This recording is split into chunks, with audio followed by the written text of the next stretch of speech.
P Nair, ധ്യാനം, ഭക്തി ഒക്കെ ഓരോരുത്തരുടെയും വൈയക്തമായ എന്താണ് വ്യക്തിപരമായ കാര്യങ്ങളല്ലേ? അതുകൊണ്ടാണ് ഇലക്ഷൻ കമ്മീഷൻ ഇടപെടാൻ വിസമ്മതിക്കുന്നതും. എന്തുകൊണ്ടാണ് കോൺഗ്രസ് അതിനെ ഒരു പൊളിറ്റിക്കൽ മെഡിറ്റേഷൻ അഥവാ രാഷ്ട്രീയ ധ്യാനം എന്ന് വിളിക്കുന്നത്? രാജു പി നായർ.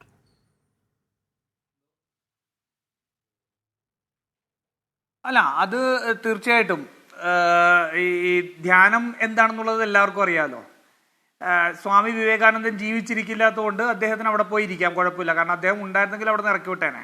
കാരണം സ്വാമി വിവേകാനന്ദൻ ജീവിച്ചത് എന്തിനാണെന്നുള്ളത് നമുക്ക് എല്ലാവർക്കും അറിയാം. ഈ ലോകത്ത് മുഴുവൻ ഈ രാജ്യത്തിൻ്റെയും അല്ലെങ്കിൽ ഹിന്ദുമതത്തിൻ്റെയും സമാധാനത്തെക്കുറിച്ചും എല്ലാ മതങ്ങളും ഒരുമിച്ച് ജീവിക്കുന്നതിനെ കുറിച്ചുള്ള മഹത്തായ ആശയം ഈ ലോകത്ത് പ്രചരിപ്പിച്ച ആളാണ് അദ്ദേഹം. അദ്ദേഹത്തിൻ്റെ അവിടെ പോയി ഇരുന്ന് ധ്യാനിക്കുന്ന ആള് കഴിഞ്ഞ 2 മാസക്കാലം ഈ രാജ്യത്തെ മുഴുവൻ വിഭജിക്കാൻ വേണ്ടി നടത്തിയ ശ്രമങ്ങളാണ് നമ്മൾ കണ്ടത്. ഒരു സമുദായത്തെ മുഴുവൻ ഈ രാജ്യത്ത് 2ാം തരം പൗരന്മാരാക്കിയും അവർക്ക് മനുഷ്യാവകാശങ്ങൾ പോലും ഇല്ല എന്നും അവർക്ക് ഈ രാജ്യത്തിൻ്റെ എന്താ പറയുക വിഭവങ്ങളിൽ പങ്കാളിത്തം പോലും ഇല്ല എന്ന് പറഞ്ഞുകൊണ്ട് ആ ഒരു സമുദായത്തെ ഒരു എന്താ പറയുക രാജ്യവിരുദ്ധ ശക്തികളാക്കി മാറ്റാൻ, നുഴഞ്ഞുകയറ്റക്കാരാക്കാൻ വരെ നിന്ന ഒരാളാണ്.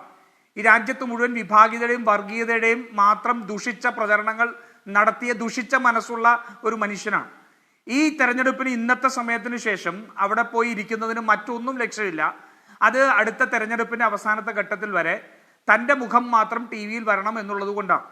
അതല്ലാതെ അതിന് മറ്റൊരു അർത്ഥവും അതിനകത്തില്ല. അതല്ലെങ്കിൽ എന്തിനെയെല്ലാം സ്വാമി വിവേകാനന്ദൻ പ്രതിനിധീകരിച്ചെന്നോ അതിന് ഘടകവിരുദ്ധമായിട്ടുള്ള ഒരു വ്യക്തിയാണ് നരേന്ദ്രമോദി.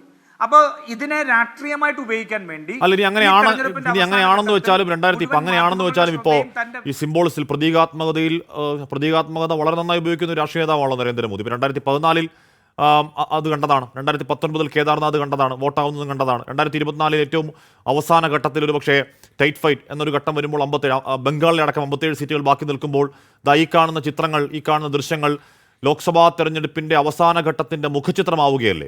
അതിലൂടെ വോട്ട് തന്നെയാണ് ലക്ഷ്യമെങ്കിലോ ശ്രീ രാജു പി നായർ? അല്ല, അതുതന്നെയാണ് ലക്ഷ്യം. അല്ലാതെ മറ്റെന്താ ലക്ഷ്യം?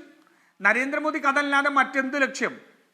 നരേന്ദ്രമോദിക്ക് സ്വാമി വിവേകാനന്ദൻ പ്രതിദാനം ചെയ്ത ഏതെങ്കിലും ആശയത്തിനെ അദ്ദേഹത്തിന് പിൻപറ്റാൻ സാധിക്കുമോ? രാജ്യത്ത് മുഴുവൻ വെറുപ്പും വിദ്വേഷം മാത്രം നടക്കുന്ന മനുഷ്യൻ, ഒരു അന്യമതത്തിന്റെ ജനിച്ചത് കൊണ്ട് അവരെ കൊല്ലാൻ വേണ്ടി നേതൃത്വം കൊടുത്ത മനുഷ്യൻ, അപരമത വിദ്വേഷം മാത്രം പ്രയോഗിക്കുന്ന മനുഷ്യൻ, ഒരു ഭരണത്തിന്റെ നേതൃത്വത്തിരിക്കുമ്പോൾ മതത്തിന്റെ അടിസ്ഥാനത്തിൽ അവർക്ക് ഈ രാജ്യത്തെ പൗരത്വം പോലും നിഷേധിക്കപ്പെടണമെന്ന് പറയുന്ന ഒരു മനുഷ്യൻ, അദ്ദേഹം അവിടെ പോയിട്ടിരിക്കുന്നതിന്റെ ഉദ്ദേശം മറ്റൊന്നുമല്ലല്ലോ. അപ്പൊ അത് സ്വാഭാവികമായിട്ടും അദ്ദേഹത്തിന് ഇരിക്കാം. അദ്ദേഹത്തിന് ഇരുന്നത് ഈ രാജ്യത്ത് ചോദ്യം ചെയ്യാനുള്ള അവകാശം കോൺഗ്രസിനുണ്ട്. കോൺഗ്രസ് തെരഞ്ഞെടുപ്പ് കമ്മീഷന് മുന്നിലായിട്ട് പരാതി കൊടുത്തു. അതൊരിക്കലും ഒരു നടപടി ഉണ്ടാവുമെന്ന് കരുതിക്കൊണ്ടല്ല. കാരണം തെരഞ്ഞെടുപ്പ് കമ്മീഷൻ ഇപ്പോൾ പ്രധാനമന്ത്രിയുടെ ഓഫീസിലെ ഒരു ക്ലർക്കിന്റെ ജോലിയാണ് ചെയ്തുകൊണ്ടിരിക്കുന്നത്. അപ്പൊ ആ ക്ലർക്ക് മറ്റൊന്നും ചെയ്യാനായിട്ട് സാധിക്കില്ല എന്നുള്ള കൃത്യമായ ബോധ്യമുണ്ട്. നോക്കൂ, ഈ രാജ്യത്തെക്കുറിച്ചും ഈ രാജ്യത്തിന്റെ മാതൃകകളെക്കുറിച്ചും ഒരു ജ്ഞാനവുമില്ലാത്തൊരു മനുഷ്യനാണ് സ്വാമി വിവേകാനന്ദൻ. മാത്രമല്ലല്ലോ, സ്വാമി വിവേകാനന്ദന്റെ പാറയെ വെറും ഒരു പാറയായും ഗാന്ധി എന്ന മനുഷ്യനെ ഗാന്ധി മാത്രമായും കാണുന്നതിന്റെ പ്രശ്നമല്ല ഇദ്ദേഹത്തിനുള്ളത്. ഇദ്ദേഹത്തിന് ഇതിന്റെ ആശയങ്ങൾ, ഗാന്ധിയുടെയും വിവേകാനന്ദ സ്വാമിയുടെയും ആശയങ്ങളിൽ എന്തിലെങ്കിലും ഇദ്ദേഹത്തിന് സ്വായത്തമാക്കാൻ കഴിഞ്ഞിട്ടുണ്ടോ?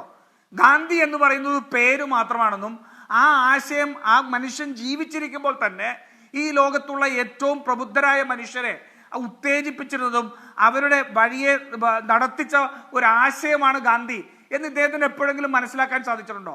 അങ്ങനെയാണെങ്കിൽ പറയുമോ 82-ന് ശേഷം ആ ഗാന്ധിയുടെ സിനിമ വന്നതിന് ശേഷം മാത്രമാണ് ഗാന്ധി അറിഞ്ഞത്, അതിനു മുമ്പ് ഒരു മനുഷ്യനും ഗാന്ധിയെ അറിയില്ലായിരുന്നു എന്ന് പറയുമോ? അപ്പോൾ ഈ രാജ്യത്തിന്റെ ഏറ്റവും അഭിമാന സ്തംഭങ്ങളെയെല്ലാം തൻ്റെ പ്രചരണത്തിനും തൻ്റെ വോട്ടിനും വേണ്ടി, കാരണം അത് നെഗറ്റീവ് പബ്ലിസിറ്റി ആയാലും മതി. നമുക്കറിയാലോ, ഇപ്പൊ കുറെ യൂട്യൂബേഴ്സ് ഒക്കെ നടക്കുന്നുണ്ട്. അവരെന്താ ആഗ്രഹിക്കുന്നത്? നെഗറ്റീവ് പബ്ലിസിറ്റി മതി. കാരണം എന്റെ മുഖം നിറഞ്ഞു നിന്നാൽ മാത്രം മതി, ഞാൻ പറയുന്നതിൽ വസ്തുത വേണ്ട, ഞാൻ പറയുന്നതിൽ ഇപ്പൊ മാർട്ടിൻ ലൂതർ കിങ്ങും നെൽസൺ മണ്ടേലയും ഗാന്ധി തങ്ങൾ ഉണ്ടാക്കിയ സ്വാധീനത്തെ കുറിച്ച് പറഞ്ഞത് ചരിത്ര പുസ്തകങ്ങളിലുണ്ട്. രക്തവും മാംസവുമുള്ള ഇങ്ങനെ ഒരു മനുഷ്യൻ ഈ ഭൂമിയിൽ ഉണ്ടായിരുന്നു എന്ന് 1000 വർഷങ്ങൾക്ക് ശേഷം ലോകത്തിന് അവിശ്വസനീയമായിരിക്കുമെന്ന് ഐൻസ്റ്റീൻ പറയുന്നത് 1939-ലാണ്. 37, 38, 39, 47, 47 നൊബേൽ സമ്മാനത്തിന് നാമനിർദ്ദേശം ചെയ്യപ്പെട്ട ആളാണ് ഗാന്ധി. 82-ന് മുന്നേ കാലിഫോർണിയയിലെ ഗാന്ധി വേൾഡ് പീസ് മെമ്മോറിയൽ, ബ്രസൽസിലെ ഗാന്ധി പ്രതിമ, 69-ൽ 68 ലണ്ടനിലെ ഗാന്ധി പ്രതിമ, 40ഓളം രാജ്യത്തെ അന്നേയുള്ള പ്രതിമകൾ. ഏതു രാജ്യത്താണ് ഗാന്ധി പഠന വിഷയമല്ലാത്ത? ഇതൊന്നും അറിയാത്ത ആളാകുമോ? എൻ്റെ പൊളിറ്റിക്കൽ സയൻസിൽ ബിരുദമോ ബിരുദാനന്തര ബിരുദമോ ഉള്ള നരേന്ദ്രമോദി രാജീവ് പി നായർ അവസാന ഘട്ടത്തിൽ അതും വോട്ടാക്കുക എന്ന ലക്ഷ്യത്തിൽ പറയുന്നതാണെങ്കിലോ, അത് ഫലം കാണുന്നുണ്ടെങ്കിലോ? അല്ല ഹാഷ്മി, അത് തന്നെയാണ് ഞാൻ പറയുന്നത്. എന്താ ഞാൻ പറഞ്ഞല്ലോ, ഇതിപ്പോ നമ്മളിപ്പോ പറയുന്ന കാര്യങ്ങൾ ഗാന്ധിയെ കുറിച്ച് ഏതൊരു കൊച്ചു കുഞ്ഞിനോട് ചോദിച്ചാലും അവന് അറിയാവുന്ന കാര്യമാണ്. അപ്പൊ ഇത് അറിഞ്ഞില്ല എന്നുണ്ടെങ്കിൽ സ്വാഭാവികമായിരിക്കാം. കാരണം ഒരിക്കലും ഗാന്ധി എന്താണെന്ന് അറിയാൻ ശ്രമിച്ചിട്ടുണ്ടായിരുന്നെങ്കിൽ നരേന്ദ്രമോദി ആവില്ലായിരുന്നു. നരേന്ദ്രമോദി ഒരു വർഗീയവാദി ആവില്ലായിരുന്നു. ഗാന്ധി എന്താണ് എന്നറിയാൻ ശ്രമിച്ചിട്ടുണ്ടെങ്കിൽ ആ മനുഷ്യന് പിന്നെ വർഗീയവാദി ആവാൻ സാധിക്കുമോ? അപ്പൊ ഗാന്ധി എന്താണെന്ന് അറിയാത്ത ആളാണ് നരേന്ദ്രമോദി. അതുകൊണ്ടാണ് ഈ ഇന്നത്തെ ലോകത്തെ ഏറ്റവും ദുഷിച്ച ഒരു വർഗീയവാദിയായി നരേന്ദ്രമോദി നിൽക്കുന്നത്. ആ ദുഷിച്ച വർഗീയവാദി ഈ തെരഞ്ഞെടുപ്പിൽ അവസാന ഘട്ടത്തിൽ എന്താ ചെയ്യുന്നത്? അല്ല ഞാൻ പറയാം ഒരു 10 സെക്കൻഡ്. എന്താ ചെയ്യുന്നത്? ഈ തെരഞ്ഞെടുപ്പിന്റെ അവസാന ഘട്ടം മറ്റൊരു വിഷയവും ചർച്ച ചെയ്യപ്പെടരുത്. എന്റെ ചിത്രവും ഞാൻ പറയുന്ന കാര്യങ്ങൾ മാത്രമേ ചർച്ച ചെയ്യാൻ പാടുള്ളൂ. മറ്റൊന്ന് ചർച്ച ചെയ്യാൻ പാടില്ല. അതിനെന്ത് വേണം? അതിന് ചില ഏറ്റവും ഇതായിട്ടുള്ള യൂട്യൂബേഴ്സ് ഉപയോഗിക്കുന്ന നെഗറ്റീവ് പബ്ലിസിറ്റി ഉപയോഗിക്കും. അതിനുവേണ്ടി എന്താ, ഗാന്ധിയെ കുറിച്ച് പറഞ്ഞാൽ അവർക്കറിയാം നമ്മൾ ഇന്നിരുന്ന് ചർച്ച ചെയ്യും എന്നറിയാം. അപ്പൊ എന്ത് പറ്റും? തൊഴിലില്ലായ്മയെ കുറിച്ച് ചർച്ച ചെയ്യില്ല. അപ്പോ പൊതുമേഖലാ സ്ഥാപനങ്ങൾ വിൽക്കുന്നതിനെ കുറിച്ച് ചർച്ച ചെയ്യാൻ പറ്റില്ല. ഈ രാജ്യത്ത് നിൽക്കുന്ന അസമത്വത്തെ കുറിച്ച് ചർച്ച ചെയ്യില്ല. വിഭാഗീയതയെ കുറിച്ച് ചർച്ച ചെയ്യില്ല. പകരം എന്ത് ചെയ്യും? ഗാന്ധിയെ കുറിച്ച് നരേന്ദ്രമോദി പറഞ്ഞത് ചർച്ച ചെയ്യും. സ്വാഭാവികമല്ലേ? ഹാഷ്മിയും ഞാനും മറ്റുള്ള ചാനലുകളും എല്ലാം ഇത് ചർച്ച ചെയ്യുന്നതല്ലേ?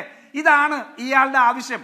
ഈ വോട്ടാക്കുക എന്നുള്ളതിനപ്പുറം ഈ രാജ്യത്തിന്റെ ഒരു പ്രതീകത്തെയും ആശയത്തെ എന്താണെന്ന് മനസ്സിലാക്കാൻ കഴിയാത്ത ഏറ്റവും ചെറിയ മനുഷ്യൻ, ഈ ലോകത്തുള്ള ഏറ്റവും ചെറിയ മനുഷ്യനാണ് നരേന്ദ്രമോദി. വിധി ദിനത്തിൽ 24 മാജിക് ജൂൺ 4 ചൊവ്വാഴ്ച രാവിലെ 5 മണി മുതൽ 24-ൽ.